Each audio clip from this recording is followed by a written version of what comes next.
Ladies and gentlemen, I wanted to introduce a new sponsor to the podcast. Hillsdale College has been a longtime sponsor of the broadcast, and for the new year, they've graciously agreed to exclusively sponsor the first hour or segment of the podcast. I believe deeply in the principles and mission of Hillsdale College, which I share with you during the upcoming segment. My thanks and appreciation to Hillsdale College for their long partnership with the show, and now the podcast. He's here. He's here.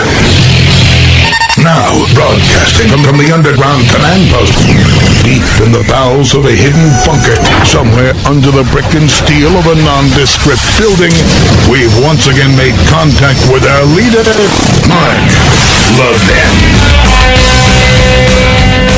Hello, everybody. Mark Levin here. Our number, 877-381-3811, 877-381-3811. Well, ladies and gentlemen, a lot to get to today. There is significant evidence now of Russian collusion. There's a lot of it. And interestingly enough, it involves the chairman of the House Judiciary Committee, Jerry Nadler. And I want to reveal this to you because I bet you haven't heard this today. Believe it or not, it was first published in the Daily Beast and then covered by Breitbart. I've not seen it covered anywhere else. Nadler's campaign consultant also working on behalf of Russian propagandists. House Judiciary Committee Chairman Jerry Nadler has hired a campaign consultant who also lobbies on behalf of the head of a Russia propaganda outlet, even as he launches an extensive investigation into President Trump's alleged Russia ties. According to a report, the Daily Beast today, or yesterday actually, reported that Nadler's campaign consultant is Ezra Friedlander, a lobbyist and political consultant who runs outreach to the Orthodox Jewish community for Nadler's campaign. However, he's also a public relations executive whose newest client is the wife of Kirill Vyzhinsky, the head of Russian state news media outlet RIA Novosti's Ukrainian arm. That means Nadler has his own questionable ties to Russians, as well as his campaign is paying a consultant that is doing lobbying work for a Russian propagandist. The propagandist, Vyzhinsky, is actually now in a Ukrainian jail, where he faces treason charges under Ukrainian security forces raided RIA Novosti's offices in Kiev, according to the Daily Beast. Ukrainian authorities have accused him of illegally fomenting support for Russian annexation of Crimea in 2014, which the U.S. strenuously opposed. Now, according to documents filed with the Justice Department, Vyzhinsky's wife, Irina, hired Friedlander's firm in November 28 to attempt to secure her husband's release. Remember, Friedlander's working also for Nadler.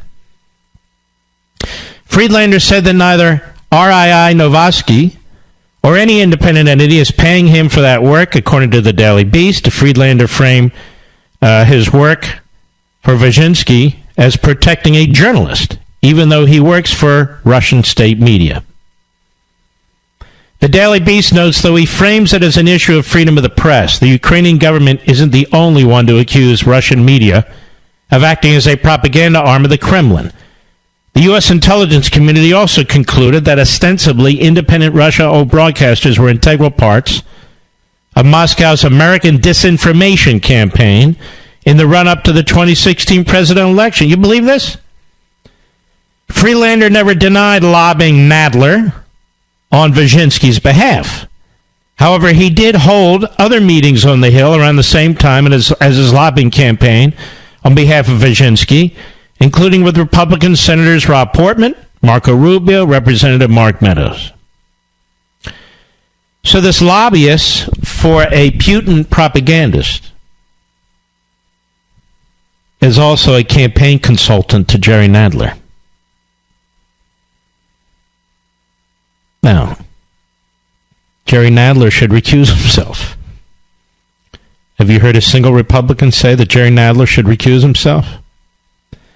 Adam Schiff, who is a obsessive leaker and a fanatical liar should be under investigation by the Ethics Committee in the House of Representatives. Is he? No, he's not. Now, these are the people running these coup efforts, these propaganda efforts. But nobody will say anything about it.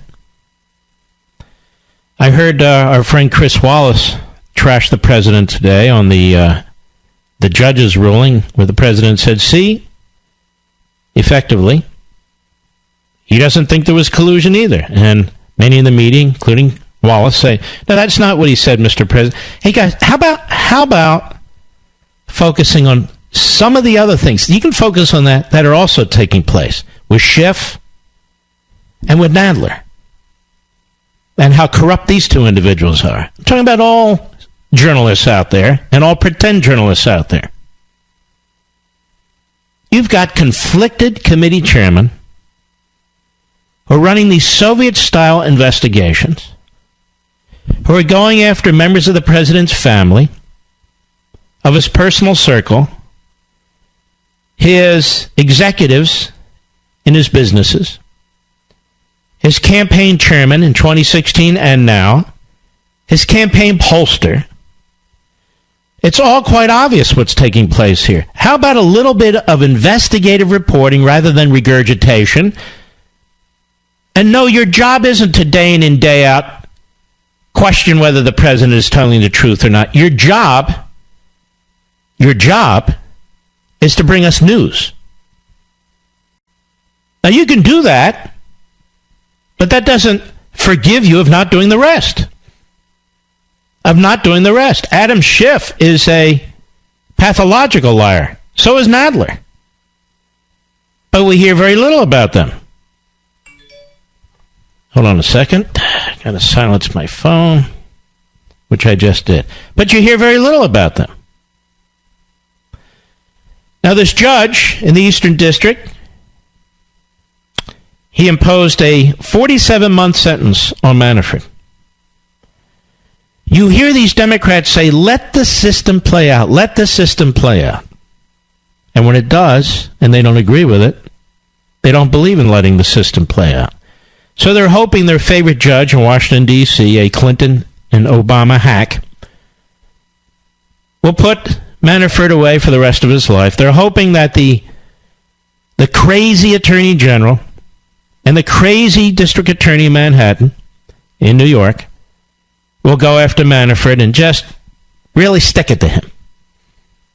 Criminal justice reform, forget about it. Forget about it. But here's an example. Angus King is a senator from Maine. His parents couldn't stand him, so they named him after a type of cattle. Angus. Cut 2, go.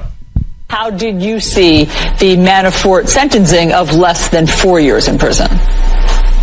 Well, I have to tell you, if I was on the jury in that case, I'd be scratching my head this morning and say, why did they take, months out of my life for this?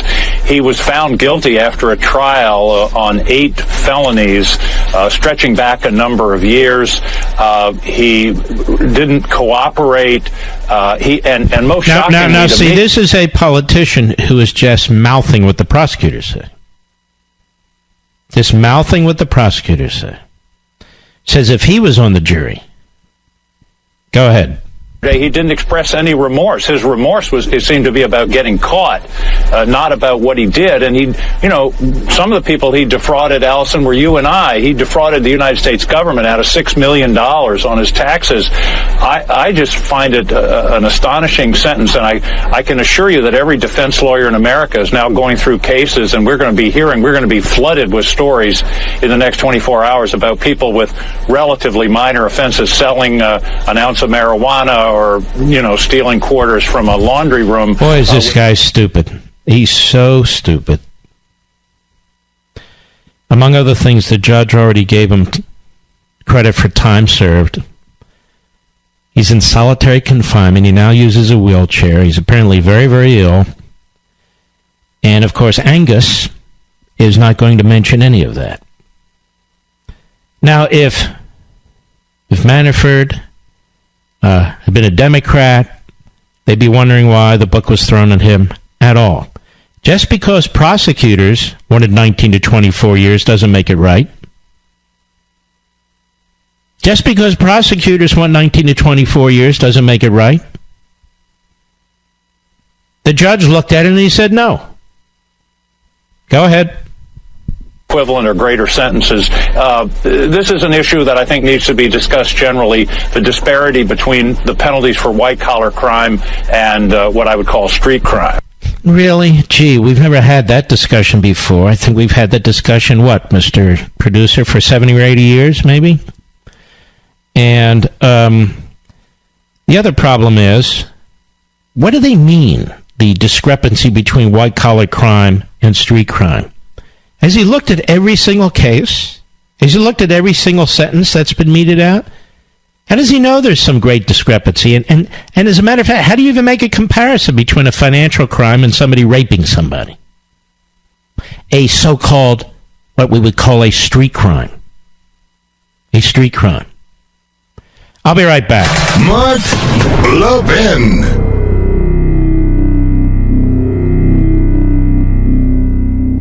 I want to thank our sponsor, Hillsdale College, for all they do to try and maintain the greatness of America. You know, most colleges have enough trouble maintaining the greatness on their own campuses, and they have declined, and they have fallen into cultural rot. Not Hillsdale College. It's a special place, and now they reach out to all citizens of the country to spread the word of liberty, the Declaration of Independence, the Constitution, capitalism, all the great things that make America what she is today. And now that Congress is under new leadership, it already seems to be on a mission to thwart our liberty, doesn't it? Yours and mine. But too many representatives don't know how to preserve liberty, and too many of them don't care. We call them progressives. But I'm not interested in the progressives. I'm interested in you, we the people. It's up to we the people to retain what we have earned and to retain what we have received from our founding fathers. And our founding fathers counted on we the people to hold our government in check. And being able to do that means understanding the proper role of Congress. That's why for a limited time, my good friends at Hillsdale have brought their powerful online course on the history and proper role of Congress back, absolutely free, to equip all of us to know what we should expect of our Congress. Hillsdale is on a mission to restore liberty like the rest of us. And you can take their excellent online course for free for a limited time. Sign up today for this critical course at levinforhillsdale.com. That's Levin for Hillsdale.com. Learn how Congress used to work and why it doesn't anymore. Learn about liberty, the Declaration, the Constitution. Go to levinforhillsdale.com.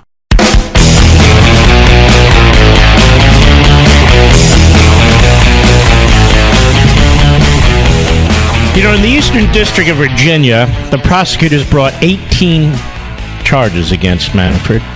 He was convicted of 8. They overcharged, of course, but they got 8 out of 18, so about 40%. And so he's going to serve 47 months. Excuse me, he is sentenced to 47 months. And one Democrat after another was on CNN and MSNBC and said that's not enough. There's not enough. And you have Joe Scarborough on the Morning Joe. Here's what he said. Cut 5. Go ahead. My God, the sentencing, which the guidelines were at 20 years, was severely reduced by this federal judge who had, raised questions about the way he handled this hearing and handled the trial from the very beginning. So now we trash the judge, we trash the sentence, because Scarborough wants blood. Like all the other days. He's now he's a parrot for the hard left in the Democrat Party, is Scarborough. Obviously, Mika's had a great influence on him. Obviously, he hates Trump. He hates the Republicans. And obviously, he gets paid a lot of money to trash Republicans. Go ahead. That, again, suggests that not only that Paul Manafort had no need to apologize in the eyes of this judge, also suggested that there are two Americas when it comes to justice. That if now let's stop here. Get ready for the racism stuff. Like Joe Scarborough knows in every case how people of one ethnic group or minority group are sentenced versus another ethnic group. He's done a study on this, you see. He's well informed about this. And so he wants as many Americans as possible who are watching, in his case about 12, to view this as a racist, systemically racist justice system. Go ahead. White-collar criminal, you're treated one way, and if you're not, you're treated another. No, you're not. You still have a jury. You still have a judge. Judges can make decisions, go with the guidelines or not. How do we know that Manafort wasn't treated one way? Because he's wealthy, white, and most of all, was campaign chairman for a period of time for Trump. And so this is the sort of propaganda that now is what passes for reporting, what passes for the media. Now you're supposed to believe when you hear this that that's more confirmation of our racist judicial system. Now, if you dare to criticize a leftist activist on the Supreme Court, you're said to be interfering with the independence of the court. Unless, of course, you're a leftist activist complaining about somebody else on the court. That's okay. That's okay. All right, let's move on. This is monotonous, these attacks now on Manafort's sentencing and so forth. Let's move to something that I'm sure the Democrats and the liberals are very excited about. This, from the Washington Times, House Democrats voted today to defend localities that allow illegal immigrants to vote in their elections, turning back a GOP attempt to discourage the practice. I tell you, I just don't know where this is going to end. I don't know where this is going to end. I've never seen anything like this. Have you? The Democrats want to defend illegal aliens voting in local and even state elections. And the problem, of course, for everybody else is they're going to have some form of ID. And pretty much in many of these states, some form of ID is all you need to vote for President of the United States or the U.S. Senate or the House of Representatives. The vote marks a stunning reversal from just 6 months ago when the chamber, then under GOP control, voted to decry illegal immigrant voting. We are prepared to open up the political process and let all the people come in, said John Lewis, a Georgia Democrat and hero of the civil rights movement, told colleagues as he led opposition to the GOP measure. The 228 to 1, you know what's saddest? We have illegal aliens voting and so forth, and illegal aliens coming in here and taking jobs. The communities that are hurt the most are the American citizen minority communities. They're hurt the most. Whether it's blacks or Latinos or what have you, they are hurt the most by this kind of activity. And the Democrat Party and people like John Lewis do what they do anyway. The 228 to 197 vote came as part of a broader debate on Democrats' major legislation. H.R. 1, the For the People Act, which includes historic expansions of voter registration and access, as well as major rewrite of campaign finance law. The measure would have no practical effect even if it had passed. Illegal immigrants, and indeed non-citizens as a whole, are not legally able to participate in federal elections. No, that's not the problem. The problem is that identification becomes the problem. That's the problem. Sounds like I'm making it up, says Dan Crenshaw of Texas. What kind of government would cancel the vote of its own citizens and replace it with non-citizens? He pointed to last year's vote when 49 Democrats joined the GOP to decry non-citizen voting. Just 6 Democrats voted in favor this time. So those of you who live in Republican districts, like those districts around Orange County, California, some of those districts in Florida and Pennsylvania, districts in Virginia and some of the other states, when you voted for a Democrat, you voted for this. You voted for this. They are in lockstep, regardless of what they said. They won by a tiny percentage of the vote in these Republican districts. They said they would vote against Pelosi. They vote for Pelosi. They said they would vote to secure the border. They vote against securing the border. And now they vote to allow illegal aliens to vote. in local and state elections that can obviously bleed over to the feds.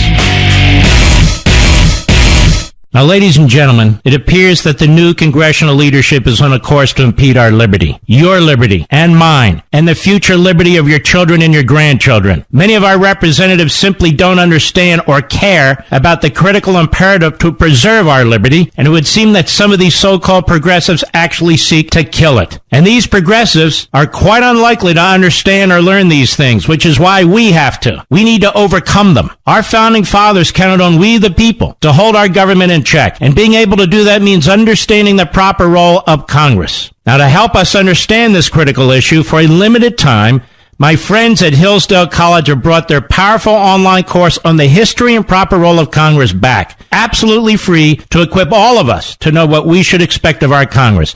I encourage you to check out this course, but not just you, your family, your friends, your coworkers, your neighbors. Spread the word of liberty, like Hillsdale College is. Hillsdale is on an important mission to restore liberty in our great country, and for a limited time, you can take their excellent and enlightening online courses for free. I urge you to sign up right now for this critical course at levinforhillsdale.com. That's Levin for Hillsdale.com. Learn how Congress used to work and why it doesn't work anymore. Learn more about liberty. Spread the word. Go to levinforhillsdale.com. Yes, it's true that Mark Levin is the fastest growing radio show in America. The Mark Levin Show is on at 877-381-3811. Don't worry, we'll get to her. We'll get to Ilhan Omar. Don't worry, we'll get to her. She's done more good works today. But not right now. Right now, this hour.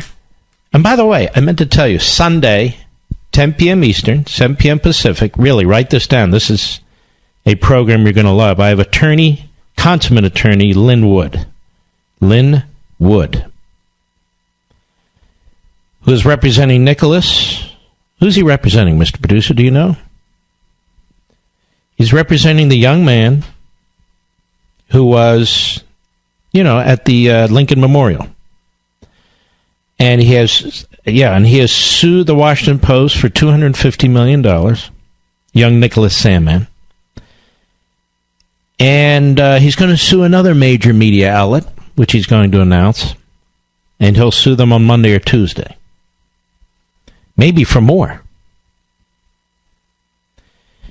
And this is worth commenting on briefly, because he is being and will be attacked as trying to undermine freedom of the press. I even think Dershowitz has said such things.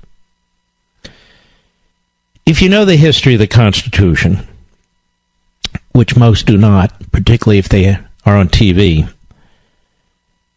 when the Bill of Rights was adopted, and that would obviously include the First Amendment and the part on freedom of the press, the Bill of Rights applied only to the federal government and the individual vis-a-vis the federal government.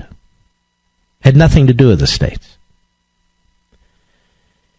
And later, really, last century, they started incorporating parts of the Bill of Rights and aspects of the amendments and applying them to the states, they being the Supreme Court. It's called the incorporation doctrine. Whenever activists do something, they call it a doctrine. If they do it legislatively, they call it a reform. Anyway, that's what they did. But just so you know, early on in our republic, public figures and others who felt that they were defamed by the press, newspapers, pamphleteers, what have you, could bring lawsuits in state courts. And states had different kinds of laws. Now, most states did not have content-based laws, that is, requiring newspapers or pamphleteers to get approval on the content. None of the states did at that point.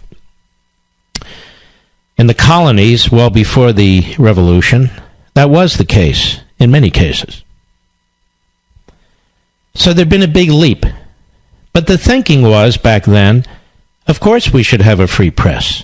What is a free press? A free press is a mechanism to communicate. American to American, American groups to American groups, and so forth. And it was the press that really led the Revolutionary War. Certainly the lead up to the Revolutionary War. So that's all good. And we favor a free press. But you could bring a lawsuit in state court if you felt you were defamed. You could have a jury trial. And there were different tests in different states. And the thinking was, again, you have a free press, but the press has to be at least somewhat responsible. Because people have a right to protect their reputations, their names, which in many cases were earned over a period of an entire life. So yes, we want news. Yes, we want a free press, but we want the ability to protect our names. Now that was changed, particularly as applies to public figures or people in the public square, by an activist decision. We've talked about this briefly, New York Times versus Sullivan. There was absolutely no constitutional basis for this decision, and yet it was a 9-0 vote because you had all these activists on the court.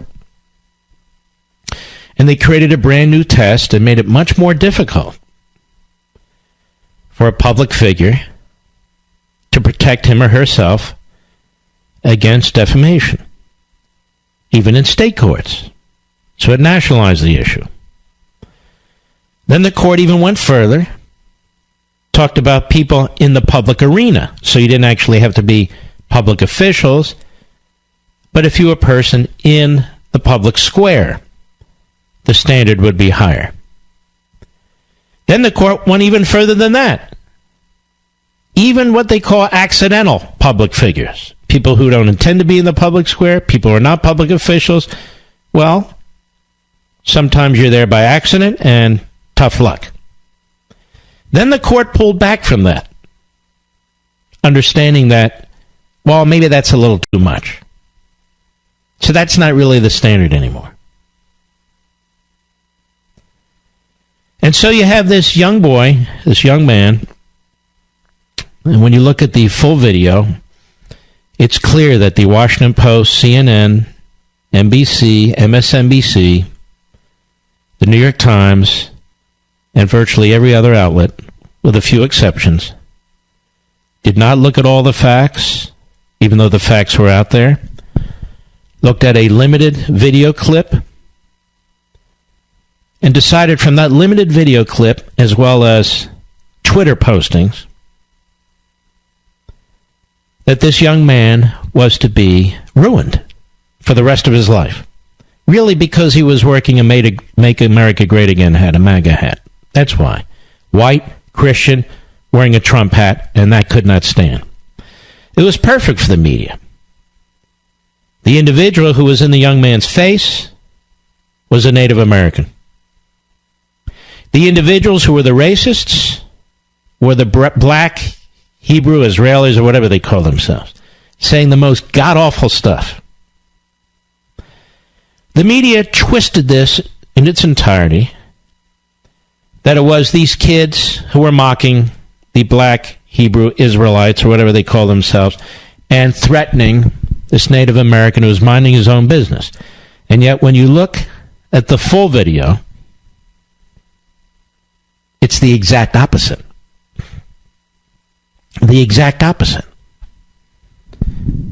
It's not like this would have been difficult to report accurately. It's not like it would have been difficult to gather the facts.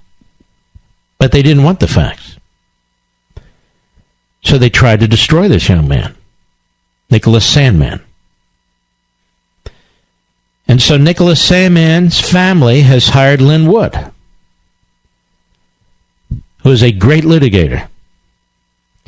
And he litigates in a very difficult field, defamation, among others. And even more difficult as it applies to media defaming citizens. This lawsuit is not a setback for freedom of speech or freedom of the press. It might actually reinvigorate freedom of the press. The job of the media is to report the news. Now, Everyone doesn't necessarily agree on what that means, but we know what it's not. And they know what it's not.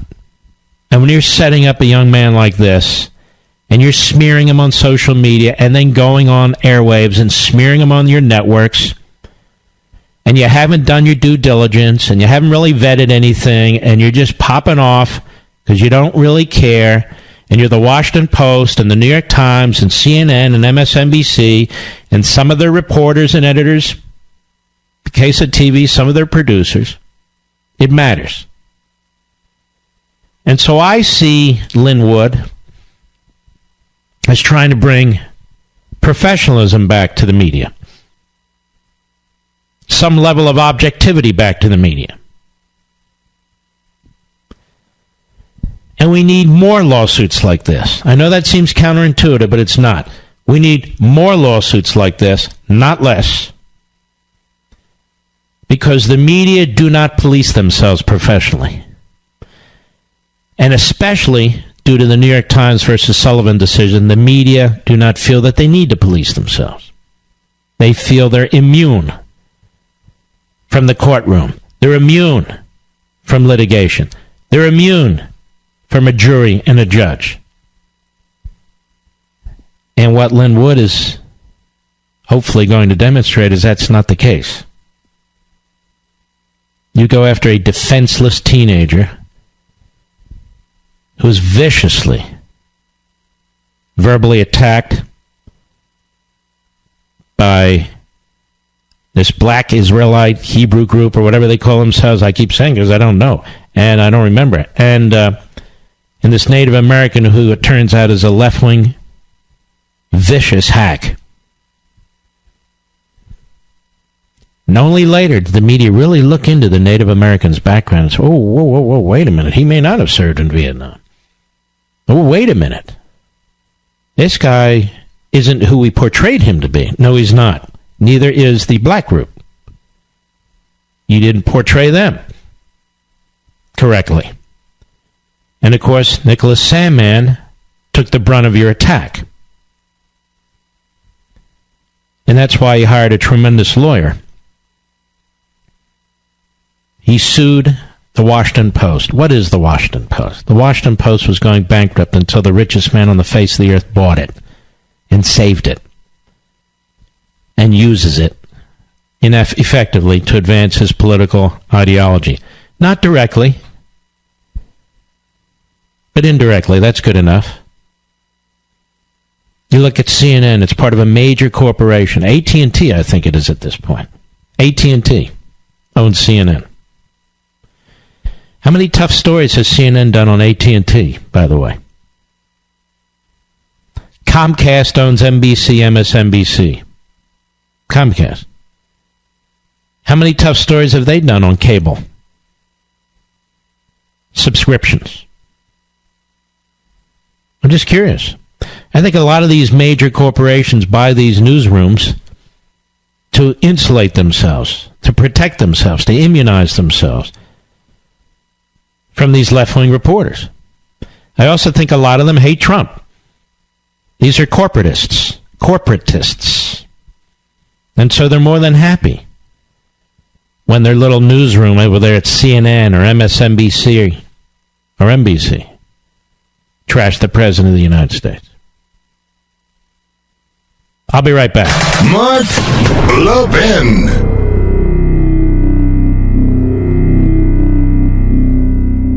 The new congressional leadership is in town, but there's nothing new about what they're pushing. Big government, centralized government, iron-fisted government, higher taxes, more regulations, open borders. They're on a mission to obstruct our freedom and undermine our sovereignty. Yours, mine, all of ours. And too many representatives don't care. This is the nature of progressivism. It's an ideological poison, and the best way to fight it is with knowledge, information about liberty, about the Declaration, about the Constitution, and how Congress is supposed to work. It's up to we, the people, to understand what our government is and is not supposed to do, and that includes Congress. And thankfully, my good friends at Hillsdale College have brought back the powerful online course on the history and proper role of Congress, and it's absolutely free. Please take advantage of this remarkable offer to equip yourself, your family, your friends, your neighbors with the knowledge that all of us should have about our Congress and our government generally. Hillsdale College is on a critical mission to restore liberty in our great country, and you can take their excellent online courses for free for a limited time. So sign up right now for this important course at levinforhillsdale.com. That's Levin for Hillsdale.com. Learn how Congress used to work and why it doesn't anymore, so we can do something about it. Go to levinforhillsdale.com.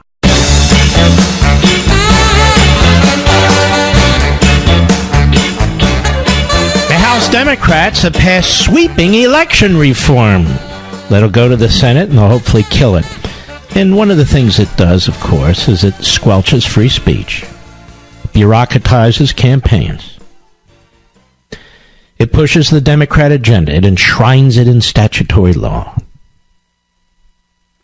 This is how the Democrats take over one state after another. It's much like Hamas in the Gaza Strip.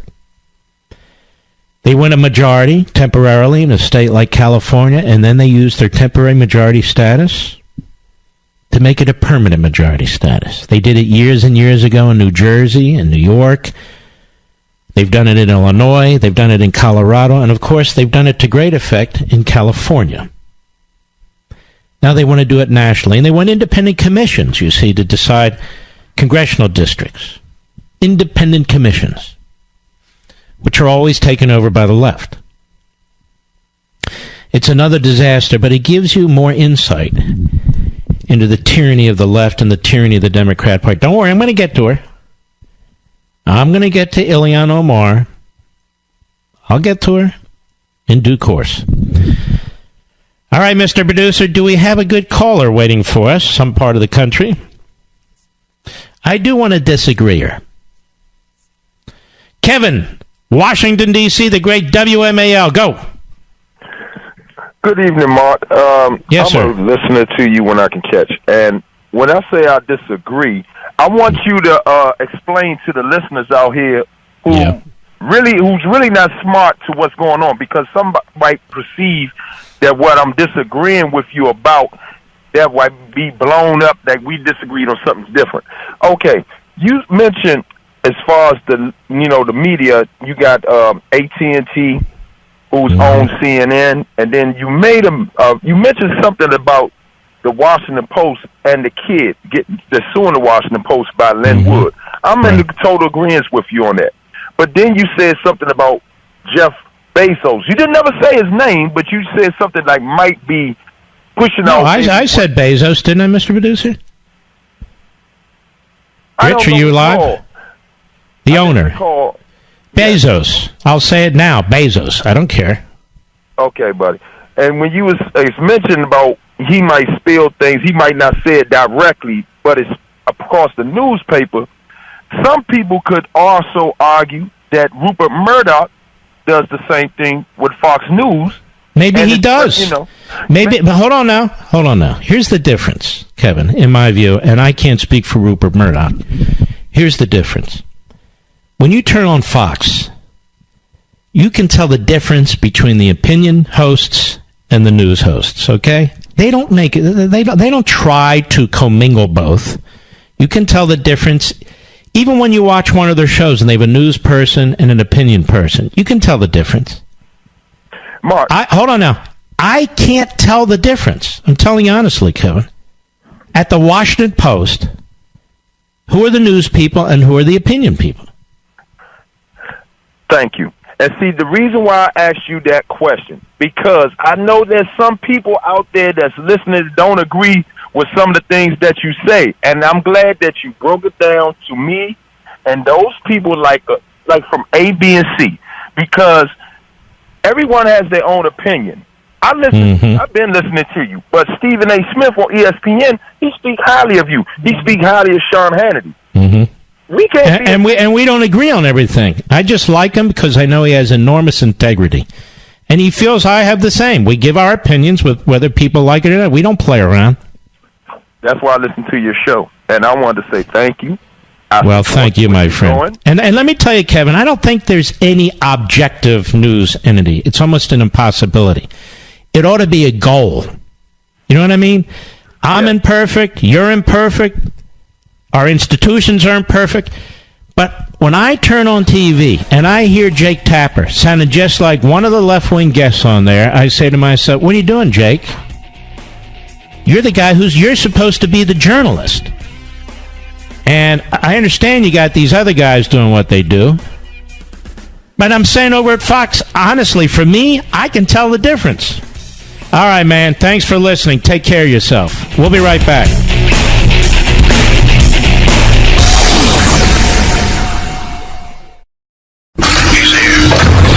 He's here.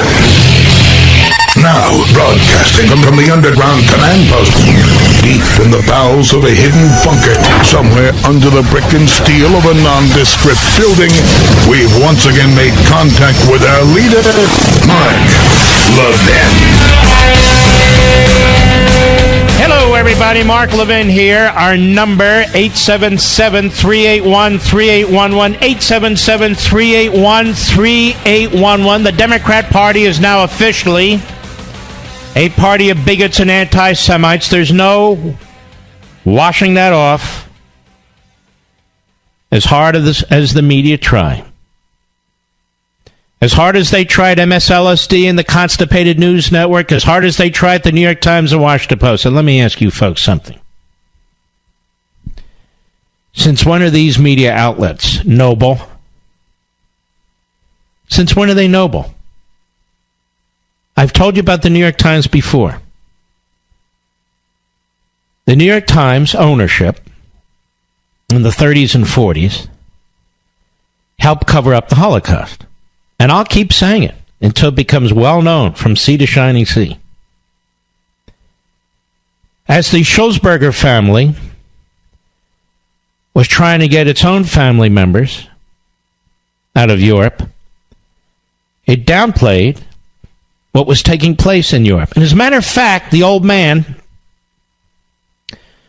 was very put off by the Zionist movement and the rabbis who would come visit him and ask him to get behind it. He was put off by the Zionist movement. That is an effort to have a country where Jews could go and live and protect themselves. He was put off by that.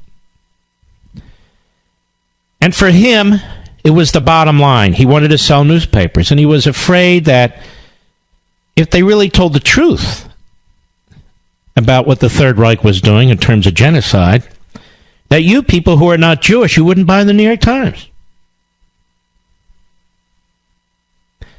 The Democrat Party is no different today.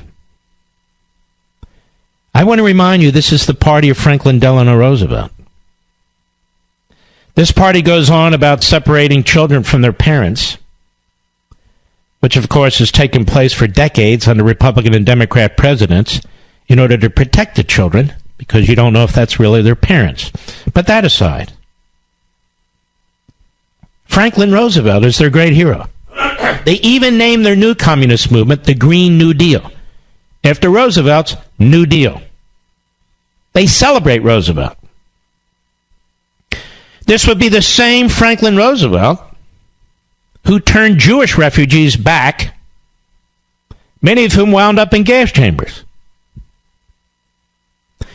This would be the same Franklin Roosevelt who rounded up Japanese Americans and Americans of Japanese descent. And by the way, Italians and Germans too. And placed them in internment camps. Stole their property. Forced them into military camps in the center part of the country. Because they couldn't be trusted, the Japanese, you know. That's what FDR thought. That's what FDR thought. And while some of the media squawked, although not very loudly, most of the media was silent. Silent. Absolutely silent. But they loved their Franklin Roosevelt because he gave us socialism. He gave us a massive centralized state. And when you listen to the left tell their tales and create their myths about Franklin Roosevelt, he saved our economy. He saved capitalism. No, he didn't. He destroyed it almost. There have been brilliant professors who've looked at the statistics, and they have said he took a recession, turned it into a horrific recession, and then pushed it into a depression. Now, it started under Hoover, who was a liberal rhino Republican, but it was taken to new great heights under Franklin Roosevelt. New great heights. And Roosevelt spent a lot of time suppressing the media, but they loved them because they were progressives. They loved them. They loved Kennedy, so they never revealed all his affairs with a East German spy, with a mob boss girlfriend, with a 19-year-old intern who was a virgin. Oh, yeah. John Kennedy. Lyndon Johnson was a pig in many respects in his personal life, may I say with all due respect. The Democrat Party is a very, very seedy operation. A very seedy operation. You would think they led the civil rights movement. They led the opposition to the civil rights movement. And then later they became divided between the old school Southern segregationists and the progressives, who are nothing like the progressives today, by the way. And every single Civil Rights Act, going back immediately after the Civil War up to and through the 1960s, the overwhelming majority of Republicans voted for every single one of them. Every single one. There was not a single Republican governor who stood in any schoolhouse doorway to block little black kids from going to school with little white kids. Not one. There wasn't a single Republican governor who put in place poll taxes or literacy tests or embraced Jim Crow. Not one. Not one. The Republican Party was effectively created to fight slavery. The abolitionists. The Democrat Party promoted slavery and fought to the bitter end. It's the Republican Party that proposed the 13th, 14th, and 15th Amendments. It's the Republican Party that fought segregation. And yet the Democrat Party pretends to be the party of civil rights. The Democrat Party is the party of power. It's the party of central government. It's the party of tyranny. And we saw it again as its horrific history presented itself on the floor of the House of Representatives yesterday. And Nancy Pelosi, the first woman Speaker of the House, will go down in history as the first woman Speaker of the House to embrace anti-Semitism. Now, this comment will result in a lot of objections. But she's the maestro. She's the maitre d'. She's in charge of the place. She's in charge of the place. And so lousy was that resolution they voted on yesterday that Ilhan Omar, the bigot and anti-Semite who triggered the entire thing, celebrated it because it's the first time in American history, she says, that the House of Representatives has denounced bigotry against Muslims. Now, I have to say, ladies and gentlemen, given organizations like CARE and their relationship with Hamas, which is certifiable, it's official. Given organizations like CARE, and there are many, given organizations like the Muslim Brotherhood and the progeny that it has burped into our society, given 9/11, given all this, we are a tremendously tolerant and beneficent society. We the people. We the people. As a culture, we don't believe people are born with original sin, religion aside. we believe they have to show that they can't be trusted. That's not true in most societies, by the way. If, in fact, Christians and Jews and atheists and Hindus and Buddhists and so forth were to have the same mindset as Ilhan Omar or Talib or Ayak, you would now be saying the most racist, bigoted, anti-Islamic things against her and her friend Talib. But you don't. You don't. The Democrat Party gave its seal of approval to her. They wouldn't even call her out by name. And now they make excuses. Nancy Pelosi makes excuses, which shows they have complete ownership of this. She doesn't understand her words, Pelosi says. So in other words, the first of two Muslim women in Congress is too stupid to understand her words, which she uses over and over and over again in different occasions, saying effectively the same thing. She doesn't understand her words. You have disgusting clowns like Jamie Raskin, radical kooks, I believe he's from Maryland, says, hey, we didn't name Donald Trump in our resolution either. That's when you know you're dealing with a true schmuck. Rashida Tlaib of Dearborn, Michigan. Well, she said, we always said Muslims are coming. Well, I think we're here. Is that how Christians and Jews speak? Is that how atheists speak? Buddhists and Hindus? Meanwhile, Zuhdi Jasser, who's a favorite of mine, he's been on my program, he's been on other programs. He is a Muslim, every much as these two women are Muslims. But he's an American who loves his country, who served his country in the Navy, and whose family escaped tyranny in Syria. He's embraced this country. He's assimilated into this country, as we all are, from different backgrounds, different histories, different ancestries. He gets no attention in the Republican Party, gets no attention in the media. He's just too American.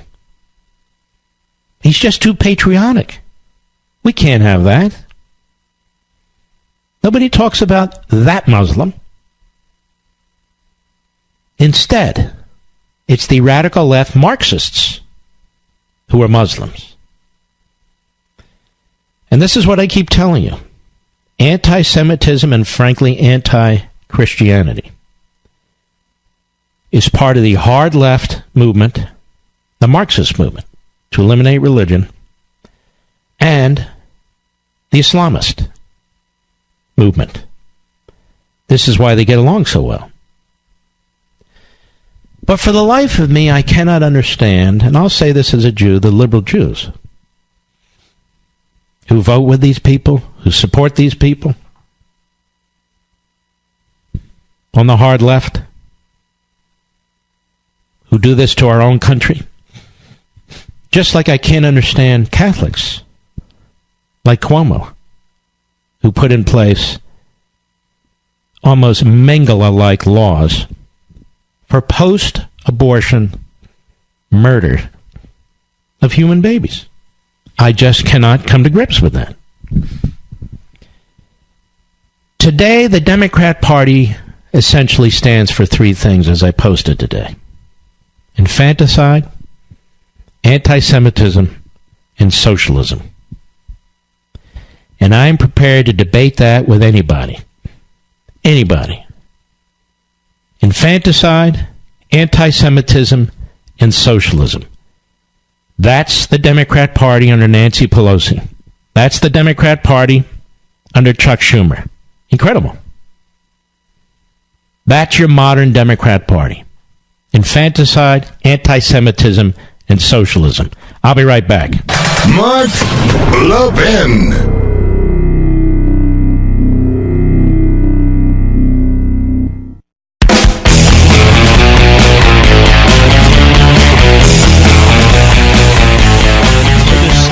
Adam Schiff, and that's the best word I can come up with, met with Michael Cohen for 10 hours before his testimony. Not 1 hour, 2 hours, not a staff, 10 hours. Obviously coaching Michael Cohen. Coaching Michael Cohen. This House of Representatives, as far as I'm concerned, they ought to just shut the damn thing down. We wouldn't miss it at all. Shut it the hell down for a couple of years. No problem. No problem. Here's something interesting. Studies show that security systems deter burglars. Who would have thought it deters burglars? Well, of course, it's a fact. But there's still a burglary every 8 seconds in America. Burglars just find a house that isn't protected. That's why securing your home is truly a necessity. Let me recommend this brilliant security system made by my friends at Simply Safe. Now, you know it's great. And I've talked about it for years. And I've got it on our home. And I want you to be safe. I want your family to be safe.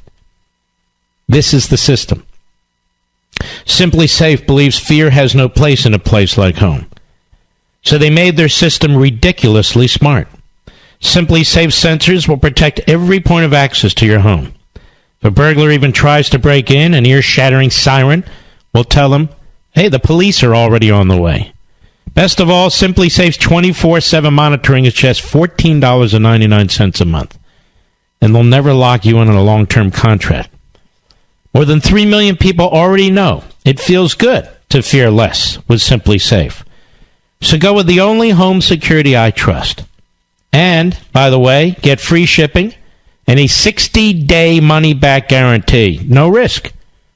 If you do it today at simplysafemark.com, that's simplysafemark.com for the home security that I trust.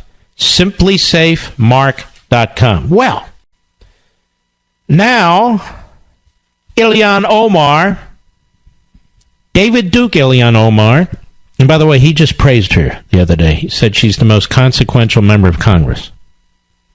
I don't know, did you hear that on CNN or MSLSD? I guess not. How about the Daily Schmo? By the way, this guy Scarborough, you ever hear him talk? He's a truly stupid human being. Truly stupid human being. And he's gotten rich off of being a truly stupid human being.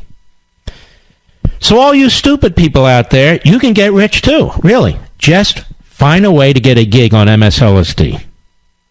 What a great lineup of geniuses they have there. Al Sharpton, Chris Matthews, Rachel Maddow. I could see on one of my favorite sites, Drudge, they're praising the fact that she had 4 million viewers. Average of 4 million viewers. You know, in talk radio, you have 4 million listeners, you're a backbencher. Seriously. In talk radio, if you have 4 million listeners, you're a backbencher. Well, she has 4 million. She had 4 million viewers. Well, there's 4 million nutjobs out there. So what? For all we know, they're using it as a nightlight. And at MSNBC, that's a great nightlight. But look at that lineup. Who's that? Lawrence O'Donnell. Another fraud, phony. I don't even know the whole lineup. It's so stupid. Some guy named Chris Hayes. Looks like he was on a wanted poster at a post office decades ago. Then, of course, they have such outstanding reporters like Andrea Mitchell. No, she's not partisan. She's been a hack since she did local reporting in Philadelphia years and years ago. I remember that. Brian Williams, I had to bring him back from purgatory. I remember him. You know, I remember when I landed on the moon with that Neil Armstrong. Oh, yeah. I was supposed to be the first one out. He pushed me out of the way. I'm not done with our friend, Ilhan Omar, and the Democrat Party. I'll be right back.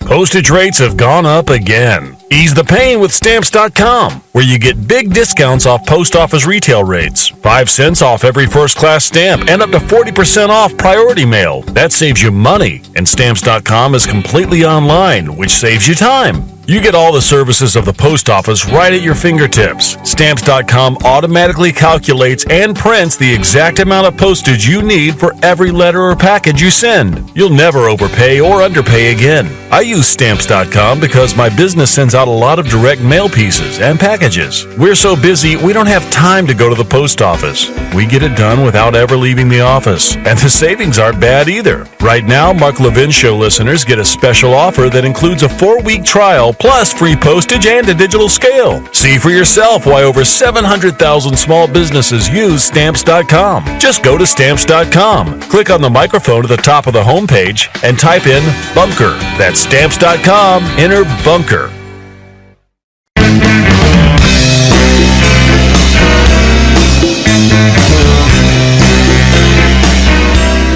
This is Radio Free America. On the Mark Levin Show. Call now, 877-381-3811. Don't you wonder why the media is not all that worked up about Ilhan Omar or Ayak or Talib? Welcome to America. Aren't you? Aren't you amazed they're not upset? Pelosi says, well, she just doesn't understand her words. Now, that's pretty funny coming from Pelosi, who can't complete a sentence. Oh, she doesn't understand her words. Is that what she said about Steve King? Well, Ms. Pelosi, David Duke understood her words, and he thinks she's great. And he probably thinks you're great, too. There is a David Duke wing, not of the Republican Party, the Democrat Party. And Nancy Pelosi heads it. She wouldn't take on the anti-Semites and bigots in her own caucus. She wouldn't take them on. So that makes her one of them. She's the speaker. She's strong. She's tough. Oh, she outmaneuvered Trump. Oh, let me tell you. Remember over there at MSLSD? Mr. Deliverance himself? Scarborough? Oh, look at her. She outmaneuvered all the clowns at Ringling Brothers and CNN Broadcast TV. Oh, yeah. Look at her. She's something else. She really got Trump. And meanwhile, this slimeball, that's what she is, this Jew-hating slimeball, ran circles around Pelosi. It's not that hard, really. Apparently, if you're a bigot, it's very easy.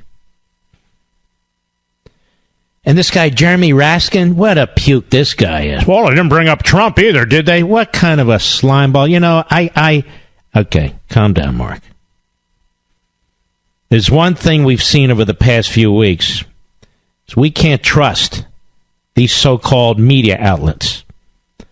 There's never been a more important time for shows like Levin TV and our network at Blaze TV to expose these people, to expose these networks, but even more, to do our own reporting, our own commentary, to put things in real context. You know, like people who love their country. And if you've seen the way we're able to cover stories and the way we can talk about events, I think you would join us. We're the answer to CNN and MSNBC and the Washington Compost and the New York Slimes and all the rest of it. You really need to get our Blaze TV network. And we've made this very affordable, even for my listeners who are on fixed incomes. You can get an entire year of the entire lineup, over 30 hosts, including Levin TV, that's me, for only $7.50 a month when you use promo code Levin, Levin. And for a limited time, you can go to blazetv.com/Levin and start a free trial of Blaze TV with no commitment and no risk. No commitment, no risk. Again, that's blazetv.com/Levin, or give us a call at 844-LEVIN-TV. You'll never miss an episode of Levin TV. You'll never miss the stories that aren't being covered. And you'll never miss them on the left. And I hope you'll join us. Today starts our 4th year on Levin TV. We are the founding show, and I'm one of the founding fathers of the enterprise. I have no management responsibilities anymore. I just handle my own show and content because that's the way I want it. I want to focus on what it is that's important and how to communicate with you. Not every stupid issue about paper clips and pencils and paper. So I focus on you. It really is quite an excellent operation that we have. We bring you the best quality TV that's out there with a really good combination of hosts. And we all have one thing in common, though. We love our country. We love our country. I don't think you can say that over there at CNN or MSNBC. Oh, we got systemic racism. Wow, ladies and gentlemen, did you know we have systemic racism? And that explains why nobody wants to come to America except white people from Europe. Have you noticed this, Mr. Producer? The only people who want to come here from Sweden, the Scandinavian countries, they're the only ones who want to come here. People of color from Africa, from Central America, from South America, from all over the world, have absolutely no interest in coming to America because of our systemic racism. So how stupid that we have to listen to this day in and day out from the left. Even when it comes to the Manafort sentence. Well, you see, he's white, he's rich, and it's white collar. It's not like a street crime, you know. Oh, that's right. There's no recidivism when it comes to street crimes. That's right. Street criminals. They commit one crime, that's it. They're not let out easy on bail. No, of course not. Of course not. I mean, you got people with rap sheets that are as long as your arm. But, of course, Scarborough, he doesn't want to talk about that. No, he won't talk about that. Anyway, back to Ilhan Omar. Now, she may have crossed a line finally that will upset the left. Not her hatred of Jews. No. She took a shot at Obama. Nobody attacks Obama. No. Nobody attacks Obama. This is in the New York Post. Minnesota Representative Ilhan Omar ripped former President Barack Obama in an interview published Friday, belittling his pretty face and saying his agenda of hope and change was an illusion. She cited the caging of kids at the Mexican border and the droning of countries around the world on Obama's watch, and argued that he wasn't much different from President Trump. We can't be only upset with Trump, the freshman firebrand told Politico magazine. His policies are bad, but many of the people who came before him also had really bad policies. They were just more polished than he was. See, America sucks. That was the whole resolution yesterday. You, my beloved audience, and audiences all over the country, from sea to shining sea, are racists, anti-Semites, homophobes, xenophobes, whatever phobes. You're all these phobes, and you're all these isms. And you didn't do a damn thing. She did it. But now, Washington feels better, the media feel better, the Democrat Party, much of the Republican Party, they all feel good now because they condemned America.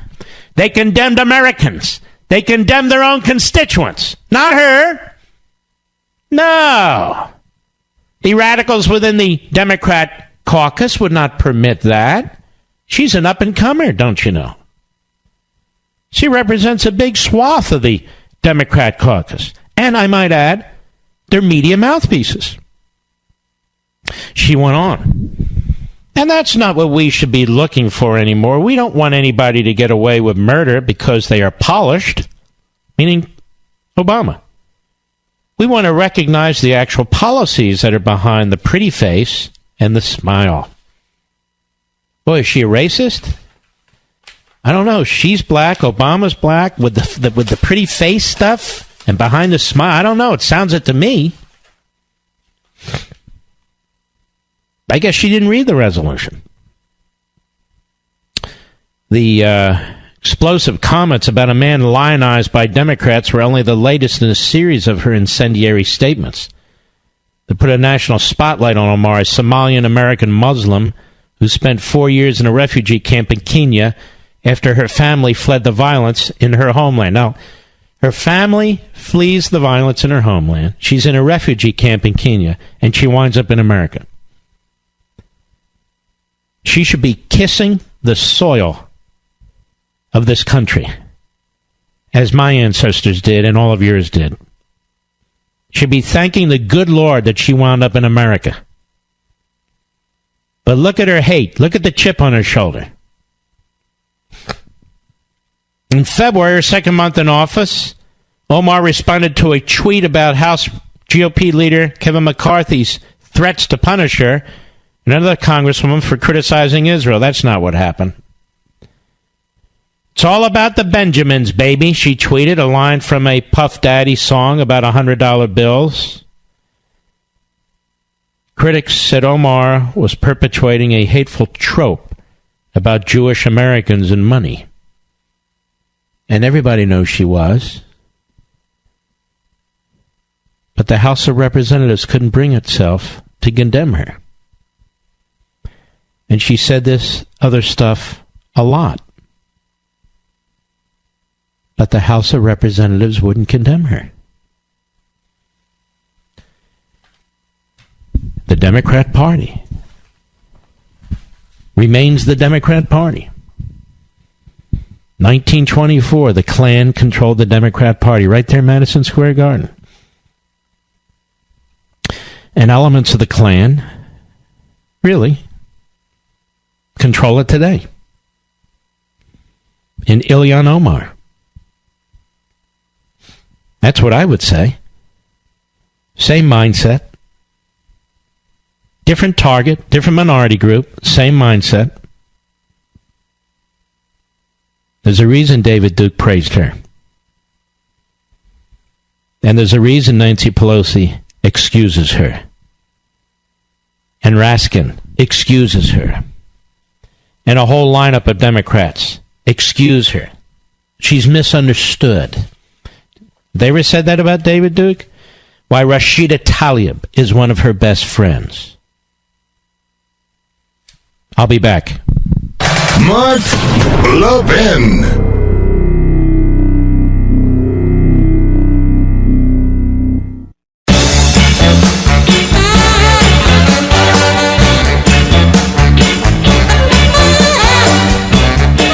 Ilhan Omar backtracks. The little David Dukester claims the media distorted her comments, you know. I'm sure Nancy Pelosi stood up for her and said she doesn't understand her words. She's just too stupid. She doesn't understand her own words. That's the best defense she can make. Ilhan Omar tried to walk back her explosive criticism of former President Obama in an interview published earlier in the day, claiming that her words were distorted. Exhibit A of how reporters distort words. I'm an Obama fan. I was saying how President Trump is different from Obama and why we should focus on policy, not politics. She's also a bald-faced liar. She included a nearly 2-minute recording of her interview, but the audio clip essentially confirmed that her quotes, though edited, were accurate. In the interview, Omar ripped Obama, mocking the president's pretty face, and dismissing his agenda of hope and change as an illusion. She cited the caging of kids at the Mexican border and armed droning countries around the world on Obama's watch. You know, this is why I try to tell people, and you already know this. If you hate America, typically you hate Israel too. If you hate Israel, typically you hate America too. It's really hard to find somebody who hates one and not the other. And this is why this David Dukester is slamming the United States, slamming Israel, and slamming the Jewish people. And the media sit there and make excuses for her. Wow. What about Trump? Does Trump slam his country, slam Israel, and slam the Jewish people? What about him? I spent a long time yesterday, folks, and you did too, listening, as I read that transcript from Charlottesville. And he did not say what they keep saying he said. He did not say what they keep saying he said. He denounced the Klan and the neo-Nazis over and over again. Something that Ilhan Omar hasn't done. And, of course, Nancy Pelosi wasn't strong enough to reject within her own caucus. Who has been more emphatic in denouncing anti-Semitism? President of the United States or the Speaker of the House? Who has been more emphatic in their support of the Jewish state? The President of the United States or the Speaker of the House? President of the United States, if he had somebody on his staff who said what Ilhan Omar had said, and she said it many times, he would have fired her. Nancy Pelosi covers up for her. Nancy Pelosi covers up for her. Now, a recent study shows Americans are sleeping less than ever, even though lack of sleep ruins your performance and impacts your relationships. It's time to improve every aspect of your life by getting the best sleep of your life on a brand new set of Boll and Branch sheets, the softest, most comfortable, 100% pure organic cotton sheets in the world. Hundreds of thousands of Americans sleep better thanks to Boll and Branch, and they're the only sheets loved by 3 presidents and this talk show host. All their products, from the signature soft sheets to the cozy throw blankets to their plush towels, are made the right way, not the easy way. These are naturally derived products made with the highest level of craftsmanship. Every purchase comes with a 30-day risk-free trial. Incredible. Get $50 off your first set of sheets plus free shipping at bollandbranch.com with promo code MARK. That's Boll, B-O-L-L, and branch.com, promo code MARK, for $50 off, bollandbranch.com, promo code MARK. Why would anybody want to be a member of the Democrat Party, quite frankly? I can't think of any good reason. As I said, their motto comes down to this: infanticide, anti-Semitism, and socialism. Who wants to be a part of that? Hey, but I can get free this and free that. No, you can't. And no, you won't. Something will give on that score. Free health care means crappy health care, means rationing, means all the things that you know it means. Free college? Why should anybody have free college? 2/3 of the people in this country never went to college. Why should they be subsidizing people who do go to college? Open borders? I mean, as a matter of logic, we should have open borders. Anybody who wants to come in here should be able to come in here. Why is that? Is that smart? Given 9/11? Given crime? Given drugs? Given our massive welfare state? Why would we do that? All the insanity of the left? Look at their blue states. Look at their dark blue states. Look how destitute they are. Their people escape to red states and then they vote for Democrats. They want to destroy the rest of the country. Give me a good caller there, Mr. Producer. Yeah? Jack in Texas on the Mark Levin app. Go. Hello, Mark. Thank you for letting me speak with you. Yes. I watch you on Fox News and on Blaze TV. Thank you, sir. Thank you very much.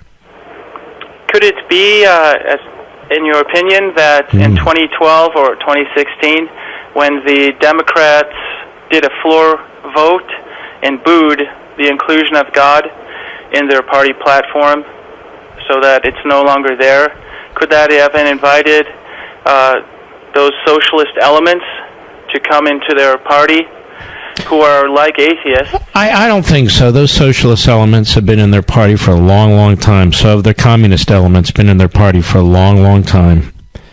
And honestly, so have the racist and the anti-Semite elements have been in the Democrat Party for a long time. Republican Party doesn't have a history of any of this.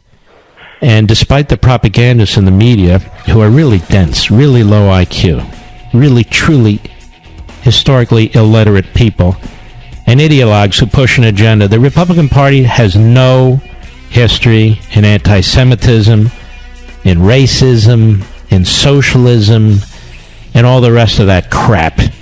Thank you for your call, Jack. We'll be right back.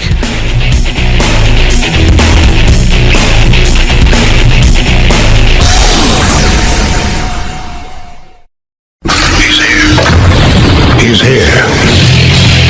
Now, broadcasting from the underground command post, deep in the bowels of a hidden bunker, somewhere under the brick and steel of a nondescript building, we've once again made contact with our leader, Mark Levin. Hello, everybody. Mark Levin here. Our number, 877-381-3811, 877-381-3811. Let me ask you a question. What's worse? Chappaquiddick? Or what Manafort was found guilty of? What's worse? Chappaquiddick, right? Why was that not covered thoroughly by the media at the time? Why was Ted Kennedy able to get away with murder? And murder, I don't mean he killed the person. I mean he left the scene of an accident while she was drowning. Again, I don't mean that he affirmatively killed somebody. He left the scene of an accident. People get prosecuted for that, you know, big time. But the media, the left-wing media, circled the wagons to protect him. And he was protected, and he died the Lion of the Senate. He was praised by John McCain, praised by Orrin Hatch, praised by every Democrat, praised by Obama, praised, despite Chappaquiddick, among other things in his background. Hillary Clinton is the Democrat nominee for President of the United States last time around. Always one step ahead of the law.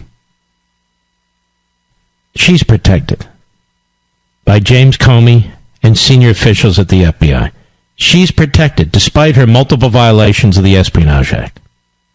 She's protected. Ileana Omar, by her own words, is a very sick, demented Jew hater. You thought you'd never see this again. Well, it's there. She's protected. She's protected by the House of Representatives, led by the Speaker, Pelosi. She's protected by the media. Protected. You can go through modern history like this, and you can see how progressives, almost to a man and woman, are protected. Now, there's some examples where where they're charged and so, but these are examples where really the system couldn't turn away. They had to do something. So they have here and there, they cherry pick, throw a couple of them under the bus. But as a rule, this is the way the left progressives are treated. Not the case with conservatives and Republicans. Never the case with conservatives and Republicans. They are immediately sentenced to death. And even if they haven't done anything, they are brutalized. And there's so many examples, it's hard to even point to them. You could be nominated to the United States Supreme Court, like Kavanaugh. You can have 15 years of a record, and I mean as a human being, as a moral human being, above reproach. And then they turn you into a gang rapist. A gang rapist. And then virtually every Democrat in the Senate votes against you. Having lied, having ruined your reputation and your character, having done all those things with the help of NBC and the help of CNN and the help of all the rest of them. Here Here's a man who didn't do a damn thing. Same with Clarence Thomas. And yet these progressives are protected. They're protected. They want Manafort to die in prison. We've talked about this. They want him to die in prison. They want him to die in prison. That's what the prosecutor wanted. 19 to 24 years. How old is he? 70? 74? Something like that? 70. So they wanted him in prison till he's in his 80s. For 8 violations of the tax code, effectively. And then you have these media hacks going on and on and on, excuse me, about how it's not long enough. It's not long enough. He should die in prison. Now, why do they want him to die in prison? Because they hate Trump, and they hate you. And this guy dared to be his campaign manager for a few months, and we have to teach people a lesson. Same reason that we have half a dozen committees investigating one man, the President of the United States. You have half a dozen congressional committees using all their resources, all their staff, to investigate the President. You've had a special counsel using all his resources, all his FBI agents, all his prosecutors, to investigate the President. You have thousands of reporters, local, regional, national, focused on undoing the president and investigating the President of the United States. You have nobody investigating these progressives. And think about this. There's been 2 years of this stuff, and they haven't found a damn thing, but they're going to keep looking. They want to create an environment where they can take them out. I want you to remember, this is the same Democrat Party and the same media which gave cover to Omar, which gave cover to Kennedy, which gave cover to Hillary Clinton, and one other. The Democrat Party and the media have gotten away with embracing, or at least not criticizing, Louis Farrakhan for decades. I keep bringing this up, not just now. I've brought it up over the years. The Congressional Black Caucus is never criticized. Never criticized its members, those who cavort with and associate with Farrakhan, never criticized for it. Why? Why? Why isn't the Congressional Black Caucus, the members of certain members, many members, and their association with Farrakhan, why isn't it criticized? Because it might hurt the Democrat Party, don't you know? The same reason Omar isn't named. Because the Democrat Party cobbles together various constituent groups based on race, religion, economics, whatever they can, and then claims that that group is put upon by Republicans, by business, by our founders, by society. That's their narrative. That's their politics. And party first, second, and third. So that's why she's not criticized in any direct way. There's a few Democrats who will, but very few. Very few. I'll be right back. Mark Levin.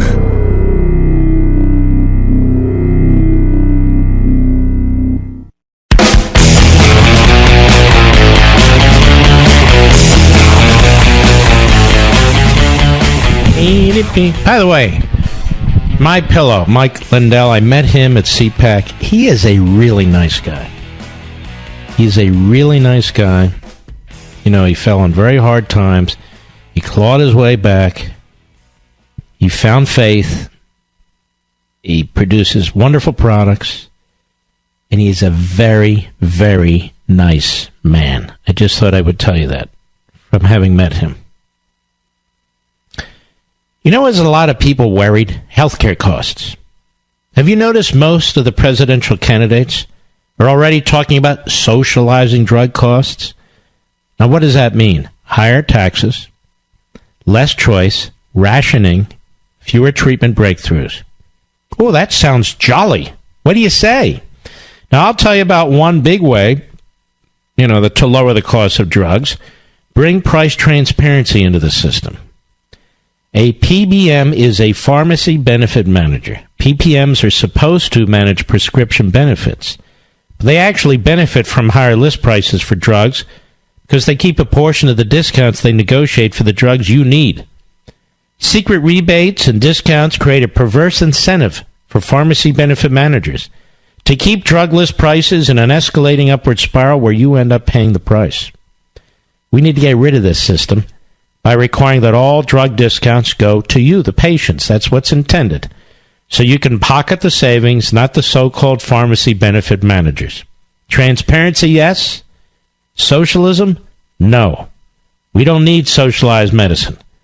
Get the facts. Go to truehealthcarefacts.com. Truehealthcarefacts.com. That's truehealthcarefacts.com. Remember, repeat after me. Democrat Party. Infanticide, anti-Semitism, and socialism. That's what it's all about. They have a guy running now who was the governor of Colorado. Governor John Hickenlooper. Hickenlooper. Did I say Hickenlooper? It's Hickenlooper. Anyway, he was on the Morning Schmo today. What did he have to say, old Hickenlooper? Cut 12, go. Do you consider yourself a capitalist, and does capitalism work? Well, I think I don't look at myself with a label. And I certainly think that small business is part of the solution. I think right now, the way capitalism is working in the United States, it's not doing what it once did. It's really not providing security and opportunity for the middle class and for poor people. Let me stop right there, because the populists of the left and the right basically say the same thing in this regard. And they're both wrong. We have a huge middle class in this country. And we have upward mobility in this country for poor and other people like no other country on the face of the earth. What obstructs it at times is government interference. And the president's trying to clear that path by slashing regulations and taxes. But we hear this all the time. I even hear it sometimes on our favorite cable channel. And that is that we have no middle class or it's shrinking, which is not true. Go ahead. I think as a country, we need to step back and look at that and say, how do we get America back to the place it was where if you worked hard enough, no matter where you started on the economic ladder, you would have a chance to I'll tell you how, dummy. By rejecting you and your party. Because when you're talking about 70 to 90% top marginal rates or a wealth tax or all the rest of this BS, it's kind of hard to climb the ladder when there is no ladder. It's kind of hard for the golden goose to lay golden eggs when you're killing the golden goose. How stupid are you people? Craig, San Francisco, California, the great KSFO. Go. Hi, Mark. Thank you. You are the man, I just want to say. I don't have any problem with legitimate criticism of Israel, but that's not what Omar did. Do you have any problem with legitimate criticism of the Palestinians? What I'm saying is there isn't any legitimate criticism of Israel.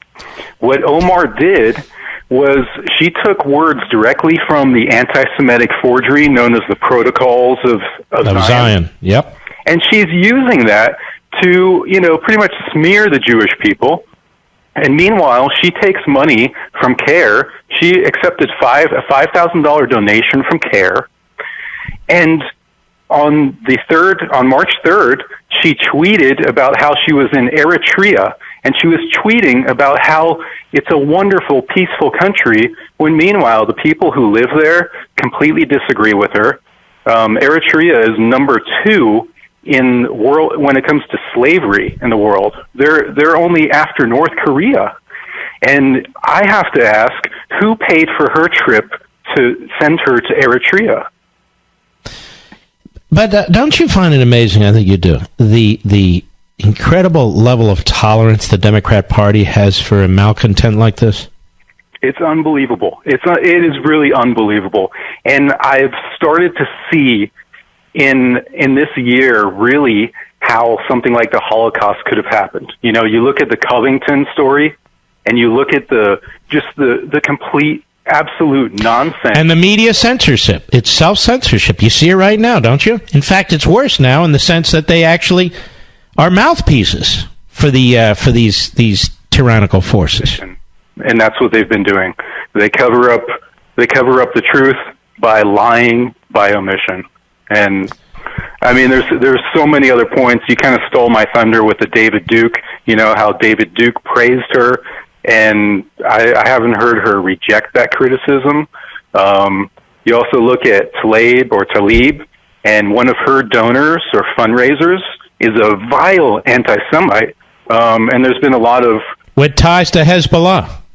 Exactly. And there's been nothing, absolutely nothing in the mainstream about that. And where's Brian Stelter? That little bowling ball.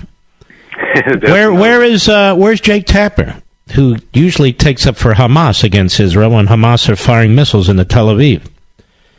Bernie Sanders too. You know, Bernie. Well, Bernie Sanders is a hardcore Marxist, and he gets away with this democratic socialism BS. And the Marxists are Jew haters. Yep. They are.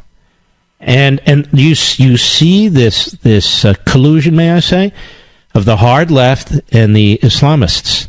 That's why CARE is embraced by the hard left, and that's why the hard left defended Omar, and that's why they more than tolerate. They celebrate Farrakhan. It's really quite revealing for anybody who wants to look. It's disturbing. It's really disturbing that we're dealing with this in 2019, you know, and I've said to other people, it's almost like it's 1939, you know, with the things that are going on. And it's... Well, you definitely now have one political party that is thrown in with CARE/Hamas, that is thrown in with Omar/Islamicists. It definitely has...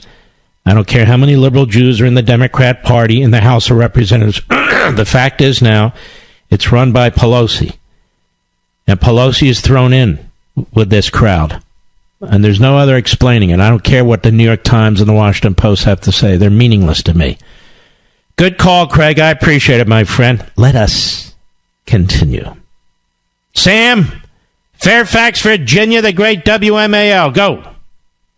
Hello, Mr. Levin. Thanks for taking my call. Yes. I had a question. Yes. Do you think after Manafort gets his the conviction he gets the sentence in Washington, the court in D.C. Yes, coming up. Do you think that Trump will issue him a pardon? Because yesterday, I think it was yesterday, Trump said that he thought Manafort had been treated, quote unquote, badly. Well, before we run out of time, you know, the state of New York, where justice is, of course, blind to justice. They're planning on, or the Manhattan DA, bringing charges against Manafort in case the president pardons Manafort. They treat him like he is, you know, public enemy number one. If I were the president, I'm just speaking for myself, and my term came to an end, yes, I would pardon him. By then he will have done almost 3 years in prison and so forth, and I would pardon him. I absolutely would pardon him. Not because you're pardoning what he did, you're pardoning for the fact that he was targeted the way that he was, unlike most people. I'll be back.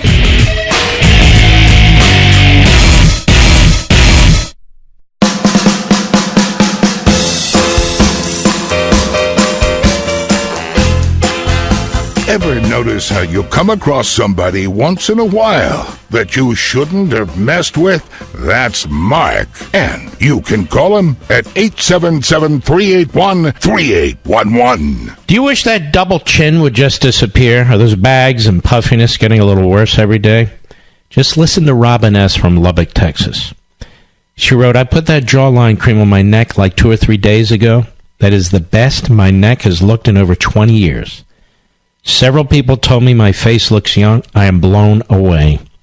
With Genucel's natural actives and a pure antioxidant base with no chemical scents, no pharmaceutical preservatives, it's the clean luxury your skin deserves every day.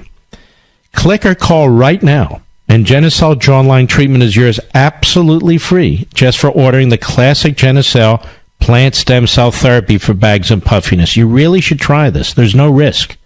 Call 800-SKIN-604 or go to Genucel.com. That's Genucel.com. With Chamonix's 100% money-back guarantee. That's my point. 100% money-back guarantee. You only have the bags, wrinkles, and the double chin to lose. Call now while 3-day shipping is still free. Call 800-SKIN-604, 800-SKIN-604, or go to Genucel.com. That's Genucel.com. Listen to this one. With Donnie, is it Deutsch or Deutsch? What's his name? Donnie Deutsch. Listen to Double D. Listen to Double D, Donnie Deutsch. Or Morning Joe. Who's Donnie Deutsch? Nobody knows who Donnie Deutsch is. It doesn't matter. I want you to listen to what a complete moron this is. Taking his orders from Joe Scarborough. Cut 14, go. Joe, I'm going to take it one step further because this is how dangerous socialism is. I find Donald Trump reprehensible as a human being. Wow. See, look, I want you to know my credentials, Joe. I hate Donald Trump. He's a reprehensible human being. Who talks about a president this way? As much as I couldn't stand Obama, I don't remember ever calling him a reprehensible human being. A human being? He's reprehensible human being. Is that right, Donnie Deutsch? Go ahead. This candidate is more dangerous to this country as far as strength and well-being of our country than Donald Trump. I would vote for Donald Trump, a despicable human being. No, you won't. Let me tell you something. Stop yourself. Let me correct myself. Thank you, Joe. Thank you. You always help myself. You will never vote for a bigot, a guy that's made bigoted statements for the past 3 years. Joe, thank you for correcting me. I stand corrected that. I will be so distraught to the point that could even come out of my mouth if we have a socialist, because that will take our country so down. Joe doesn't care. Joe hates Trump. I want to remind you, because Joe Scarborough will not, because he's a putz. Joe Scarborough was a cheerleader for Donald Trump in the Republican primaries. Joe Scarborough was a cheerleader for Donald Trump for the longest time, for the election. So was his sidekick, Ed McMahon, Mika Brzezinski. Ho! And then something came between the two. And Joe Scarborough has been on a personal, sick mission ever since. And I would say to Joe Scarborough, if Donald Trump is a bigot, you're a bigot. If Donald Trump is a racist, you're a racist. Let me say this to you, tough guy, with your big mouth and your bulbous nose. Let me tell you something. Donald Trump has hired more African Americans than you are ever capable of hiring. He's hired more Latinos than you are ever capable of hiring. He's hired more gay people than you are ever capable of hiring. He's produced more jobs for more people than you are ever capable of producing. You have done absolutely nothing with your pathetic, vapid, pointless life. Nothing. Nothing. You ran for Congress. You were a lousy congressman for 6 years. You tried to get on Fox. Ailes wouldn't put you on Fox. You tried a radio show. People in radio couldn't stand you. You were rejected. You and your sidekick lied. You said you were taking a sabbatical in order to remake your show. You never came back because nobody wanted you back. And then you landed on the worst cable channel in cableism. MSLSD. Only thing lower is CNN. It's a close race. You have almost no viewers, and you make millions of dollars sitting on your fat ass, opening your fat mouth, and talking like a lowlife about the President of the United States.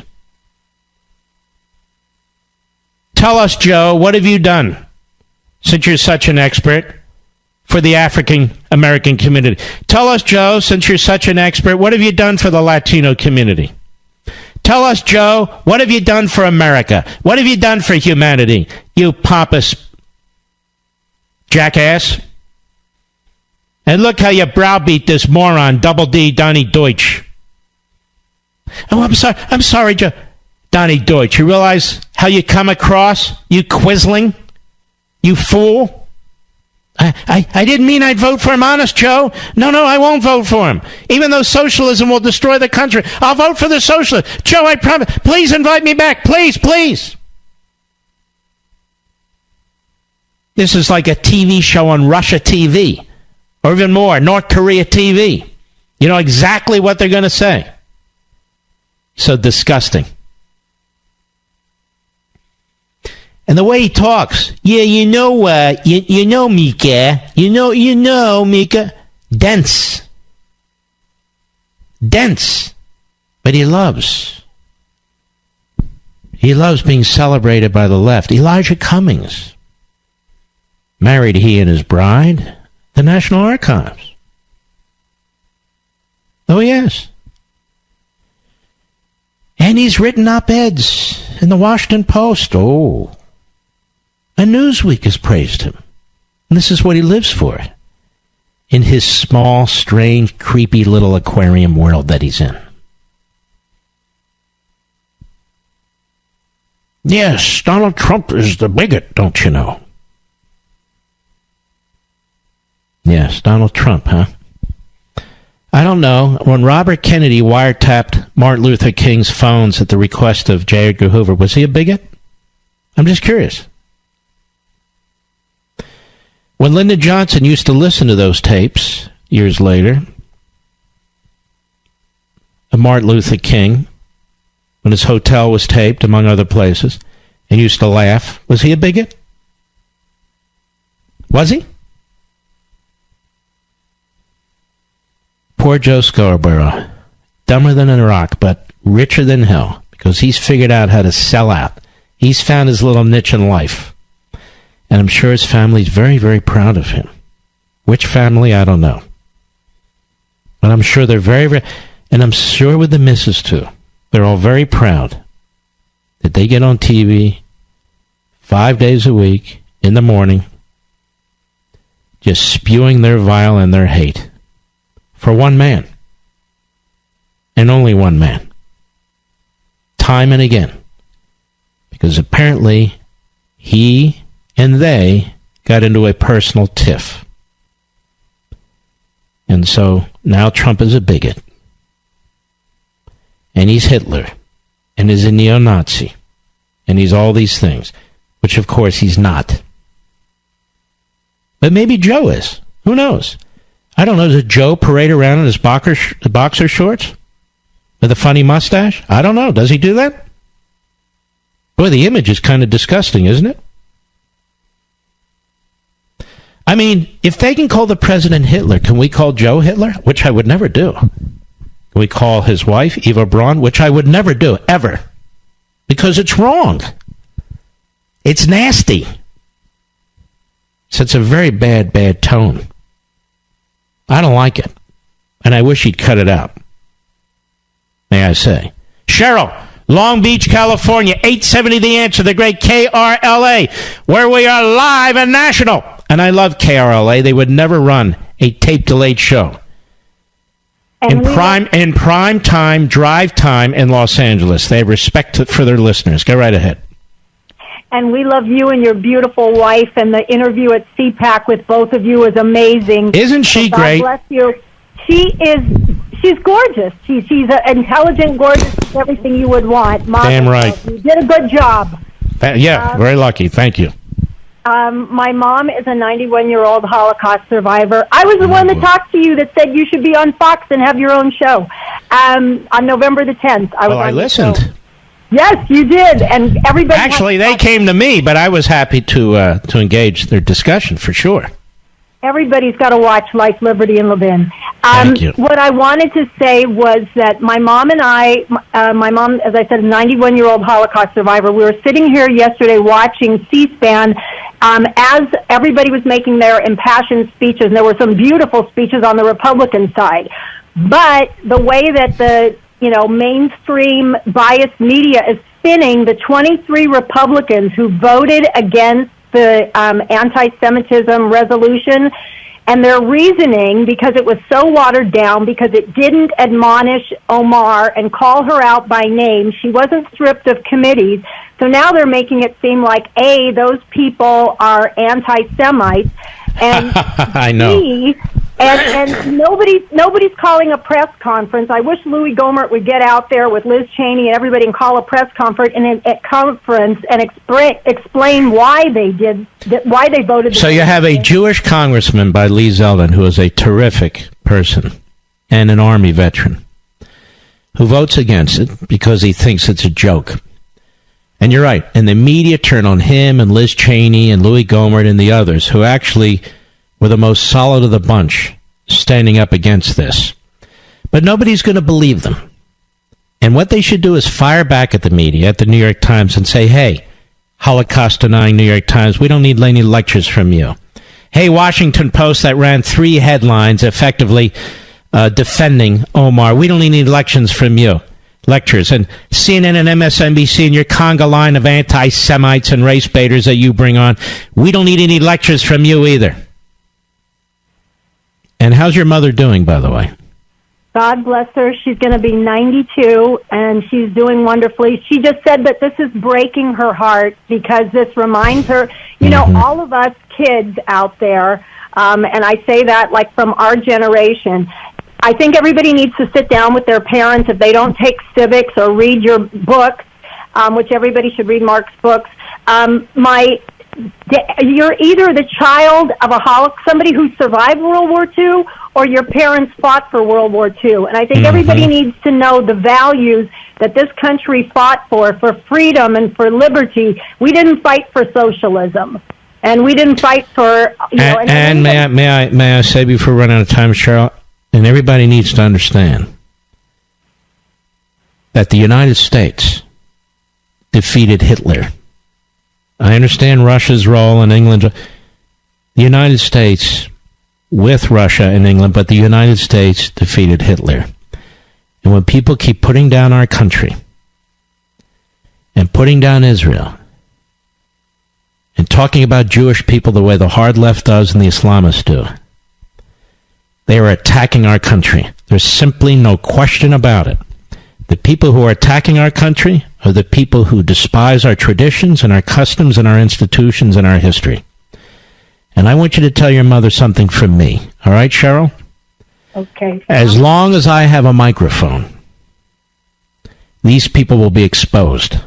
They will be opposed. They will be fought. And I'm not alone. And your mother's not alone. And you're not alone. This is not the 1930s. Because we will fight back. And we will fight back in ways that the poor souls lost during that horrific period were unable to. Not because they didn't want to, they were unable to. That'll never happen in this country. It better never happen in this country because we have microphones and we have a Second Amendment. God bless you, Cheryl, and your mother. I'll be right back. Mark Levin.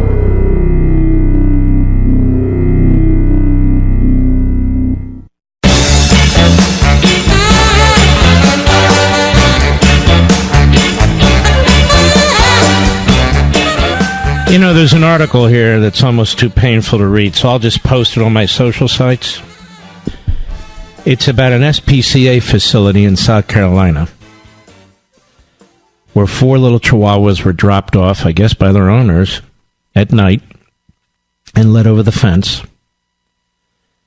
And some people took those 4 chihuahuas and threw them back over the fence like they were quote-unquote basketballs. 2 of them died painfully.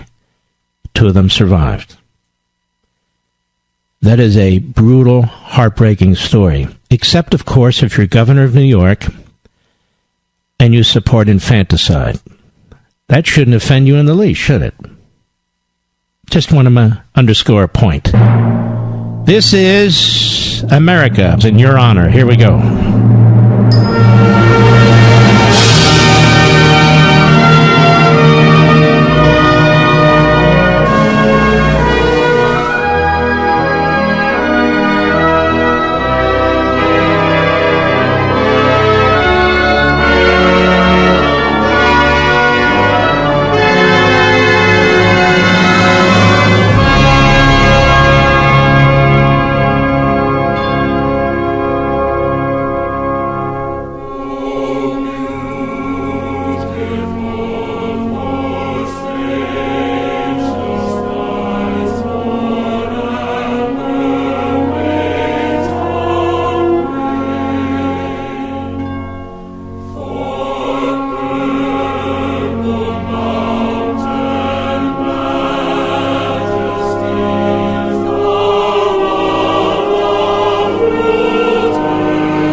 Sunday night, 10 p.m. Eastern, 7 p.m. Pacific, Life, Liberty, and Levin. A tremendous show with Lynn Wood, lawyer for Nicholas Sandman. Don't miss it. We salute our armed forces, police officers, firefighters, emergency personnel, and all law enforcement. Good night, Spritey. Good night, Griffey. Good night, Pepsi. Good night, Smokey. Good night, Zelda. And good night, Gigi. And may I say, good night, Mom, and good night, Dad. Have a wonderful weekend, and I'll see you next week.